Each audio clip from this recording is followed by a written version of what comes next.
1. Government calls for tying farming with industry.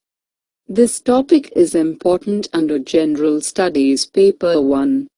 Indian Agriculture, Suicides of Farmers Crisis. Why recently in news? Union Food Processing Minister called for tying farming with industry and stressed on cooperative farming. Minister said, agriculture sector has the potential not only to drive the economy, but linked with food processing. According to India Meteorological Department, 302 districts across India, or nearly half of all districts, received deficit or scanty rainfall this year.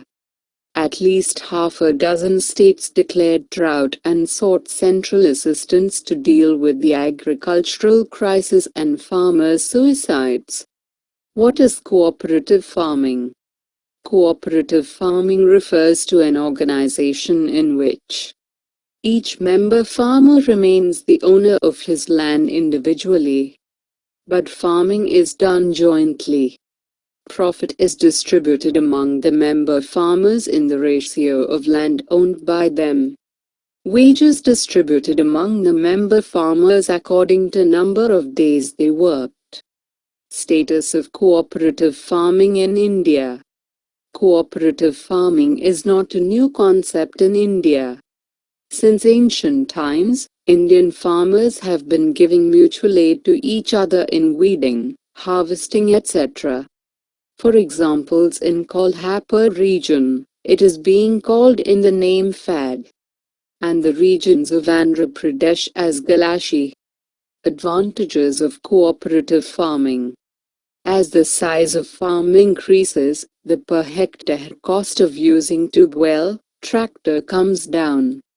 In case of small farms, some land is wasted in forming the boundaries among them. When they are combined into a big cooperative farm, we can also cultivate on that boundary land. It solves the problem of subdivision and fragmentation of holdings. Cooperative farm has more men, material, money resources to increase irrigation potential and land productivity. Members would not have been able to do it individually on their small farm. Case studies generally point out that with cooperative farming, per acre production increases. When did the cases of suicides recorded in India? Behind all the growth and development lies the reality that Indian farmers have to face extreme poverty and financial crisis driving them to suicides. The year 1997 saw the first few cases of farmers committing suicides. These cases steadily increased over the next decade, peaking in 2001. And reports say that as many as 6,000 farmers committed suicide in the last 5 years in the state of Andhra Pradesh alone. The worst cases of farmers committing suicides come from the states of Andhra Pradesh, Karnataka, and Maharashtra. What is driving Indian farmers to commit suicide? Indian agriculture is predominantly dependent on nature. Irrigation facilities that are currently available do not cover the entire cultivable land.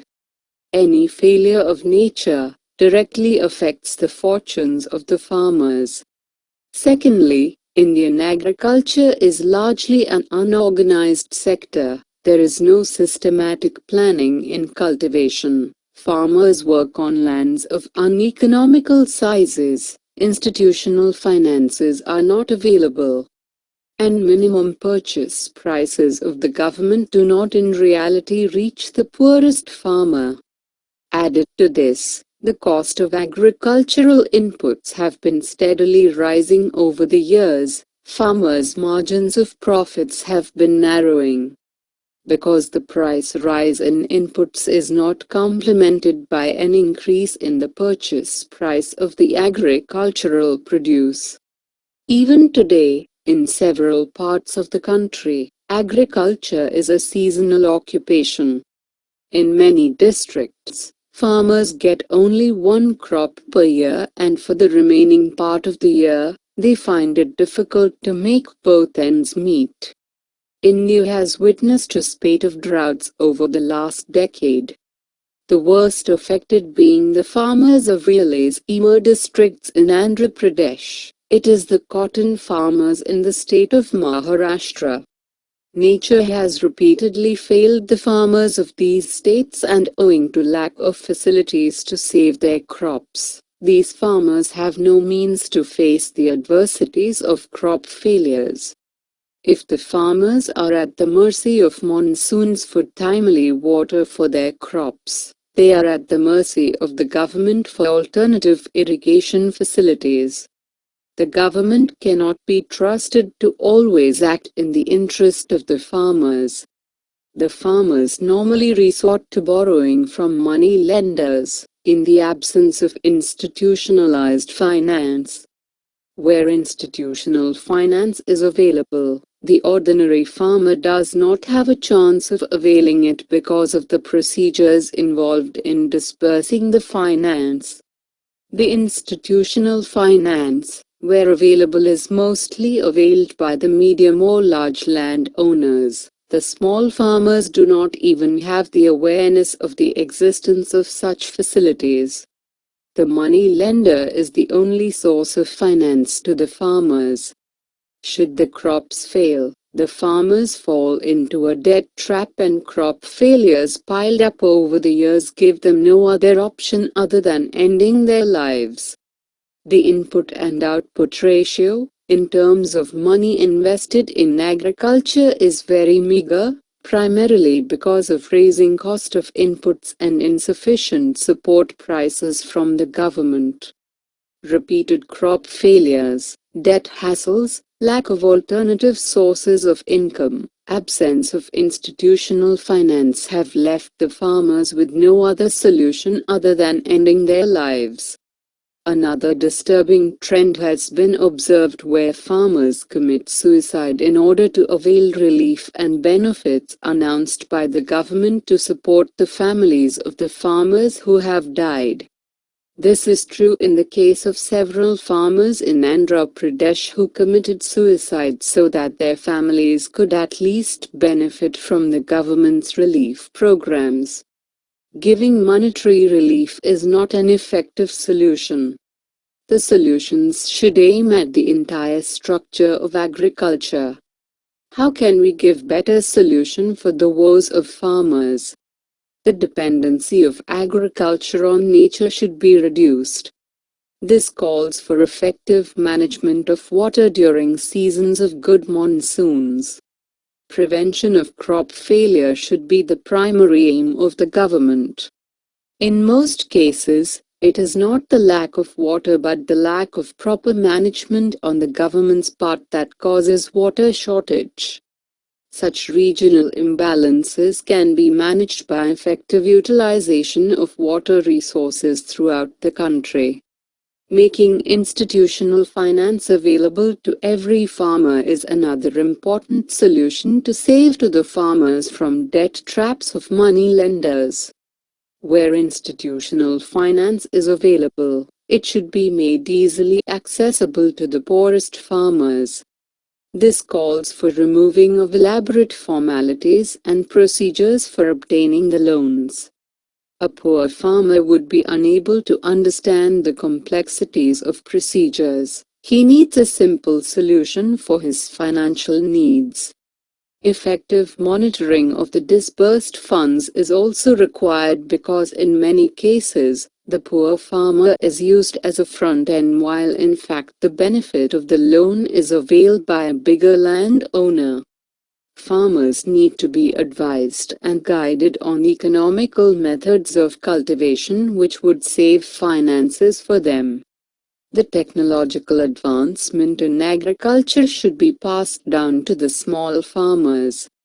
Where the existing crops would not do well under current drought and weather conditions, the farmers could be helped to shift to the cultivation of crops that would be easy and economical to cultivate in adverse conditions. Agriculture should be approached professionally and not as a traditional occupation. The government could also explore the possibility of pooling of the lands of small farmers and making a bigger chunk of economically cultivable land. Through pooling of lands, the small farmers can avail the economies of cultivating on a larger scale. Small farmers should be encouraged to develop alternative sources of income, and the government should take up the responsibility of providing training to the farmers to acquire new skills. In drought-affected areas, the government could start alternative employment generation programs to reduce the dependency on agriculture as the sole source of income. Provision of relief facilities alone is not sufficient, as it has been observed in the case of Andhra Pradesh, where farmers committed suicides just to avail the benefits of relief packages. Relief packages should be given as a benefit to farmers to enable them to sustain their livelihood rather than as a relief to families of farmers who commit suicide. Conclusion: the government needs to come up with proactive solutions, and the nation has to realize that farmers' suicides are not minor issues happening in remote parts of a few states. It is a reflection of the true state of the basis of our economy. Give a man a fish, he will eat for a day, but teach him how to fish, he will eat for the rest of his life. So goes the popular saying. The case of our Indian farmers is similar to this. What they need is a means to sustain throughout their lives, without having to face the desperation that adversity drives them to. If India has to shine, it is these farmers that need to be empowered. 2. Narayanan for across-the-border citizenship for Tamil refugees. This topic will be important under General Studies Paper 1 and 3. Refugee problem and internal security issues respectively. Why recently in news? Advocating across-the-border citizenship for Sri Lankan Tamil refugees presently living in India.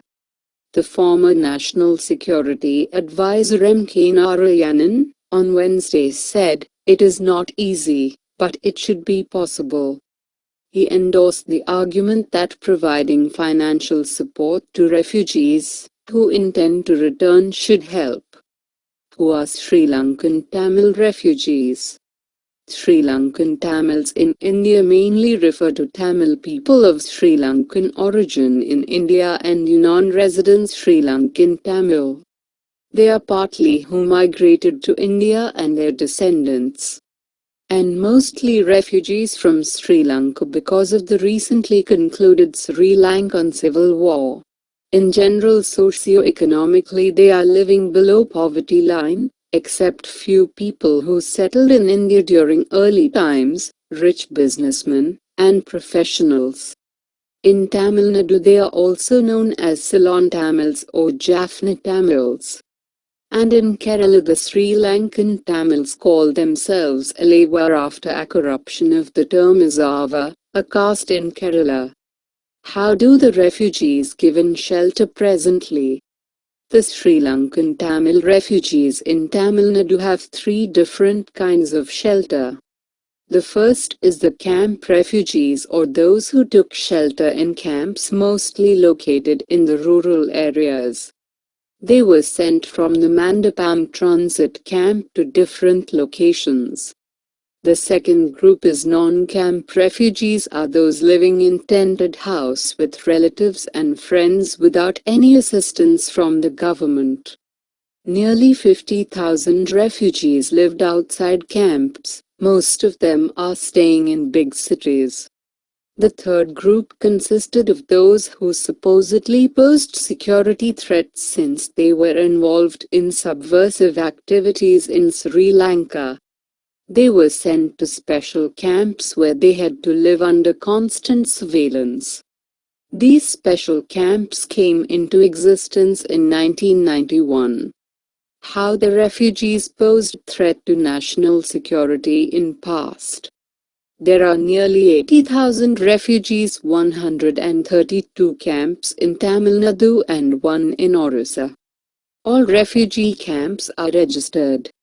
This entitles them to government assistance, cash, shelter, health facilities, clothing and provision of essential items. Refugees also have strict restrictions on their freedom of movement and are treated with some degree of suspicion by the Indian government. It is due to assassination of former Indian Prime Minister Rajiv Gandhi in 1991 by a suspected member of the LTTE. After that, some refugee camps were moved away from coastal areas to isolated interior regions of Tamil Nadu state so as to prevent contact amongst the refugees belonging to different camps. Refugees also have strict restrictions on their freedom of movement and are treated as third-grade citizens. If anyone disobeys the rules may have their monthly stipend and rations cut off as punishment. As India has not signed the International Convention for Refugees, the plight of the Sri Lankan refugees in India is not brought to the scrutiny of the United Nations High Commission for Refugees, and no other major human rights organization has taken note of the suffering of the Tamils languishing in the special camps in India. 3. Mizoram, Meghalaya have best gender parity across India, report says. This topic will be important under General Studies Paper 1. Role of Women and Women's Organization. Why recently in news? Mizoram and Meghalaya have been reported to be the top two Indian states with the least gender gap in McKinsey Global Institute's MGI, The Power of Parity, Advancing Women Equality in India report. Best gender parity in Mizoram, Meghalaya, Kerala, Goa, and Sikkim have been rated in line with Argentina, China, or Indonesia. Assam, Bihar, Madhya Pradesh, Jharkhand, and up-grouped as India's bottom 5 states on gender parity. Top 5 states account for just 4% of India's female working age population. Bottom 5 comprise a larger 32%. Indian women face extremely high inequality, associated with physical security, autonomy and high inequality on child marriage.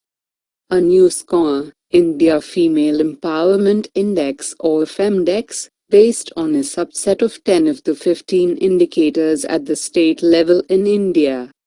Gender inequality in India is high and extremely on gender equality in work, legal protection and political voice, economic opportunity. What is Gender Parity Index? The Gender Parity Index, GPI, is a socio-economic index usually designed to measure the relative access to education of males and females. In its simplest form, it is calculated as the quotient of the number of females by the number of males enrolled in a given stage of education, primary, secondary, etc. It is used by international organizations, particularly in measuring the progress of developing countries. The Institute for Statistics of UNESCO also uses a more general definition of GPI for any development indicator. One can define the GPI relative to this indicator by dividing its value for females by its value for males. 4. UDAY scheme for financial turnaround of power distribution companies. This topic will be important under General Studies Paper 2. Government policies and interventions for development in various sectors and issues arising out of their design and implementation. Why recently in news? Union Cabinet chaired by Prime Minister Narendra Modi has given its nod Ujjwal Discom Assurance Yojana, UDAY, for financial restructuring of debt of power distribution companies. The scheme aims for financial turnaround and revival of power distribution companies, DISCOMs, and also ensures a sustainable permanent solution to the problem. About You Day scheme allows power DISCOMs in selected states to convert their debt into state bonds as well as roll out number of measures to improve efficiency at power plants. Seeks to ensure that struggling DISCOMs can shake off years of losses and start on a path to profitability. Assures the rise of vibrant and efficient DISCOMs. Through 4 initiatives improve operational efficiencies of DISCOMs. Reduce of cost of power. Reduce interest cost of DISCOMs. Enforce financial discipline on DISCOMs through alignment with state finances. Debt burden. Shifts 75% of power DISCOMs' debt burden to states' balance sheets. This step would result in interest cost savings to the tune of 35%. State power bonds or loans. Selected states would be able to sell the balance 25% as state-backed power bonds or loans which will carry interest rates of G-Second plus 50 basis points. Improving operational efficiency by implementing steps like swapping of coal linkages, monitoring aggregate technical and commercial (AT&C) losses. Focus on smart metering and feeder separation in states. 5. Scientists developed 3D printing method to make embryonic stem cells. This topic will be important under General Studies Paper 2. Science and technology developments and their applications and effects in everyday life. Why recently in news? Scientists from China and United States have developed a 3D printing method to produce highly uniform blocks of embryonic stem cells. The method was developed by the researchers from Beijing-based Tsinghua University, China, and Philadelphia-based Drexel University, US. About newly developed 3D printing technology. The new method used extrusion deposition-based 3D printing technology to produce a grid-like 3D, three-dimensional, cell structure to grow embryoid body. This 3D printed embryoid body demonstrated cell viability and rapid self-renewal for 7 days by maintaining high pluripotency. The grown embryoid body in such a controlled manner is uniform and homogeneous and serves as a basic starting point for further tissue growth. Applications of embryonic cells developed from 3D printing. These cells are capable of generating all cell types in the body which could be used as the Lego bricks to build larger structures of tissues, tissue constructs and even micro-organs. This technique can be further enhanced to produce embryoid body at a high throughput, providing the basic building blocks for tissue regeneration and for drug screening studies. About 3D printing technology. 3D printing is a process of making 3D, three-dimensional, solid objects from a digital file with extreme precision. This technology is also termed additive manufacturing as the 3D printed object is created as additive processes. That is by laying down successive layers of manufacturing material on each other until the entire object is created. This technology has limitless possibilities and can create almost anything with just raw material and a computer-generated model.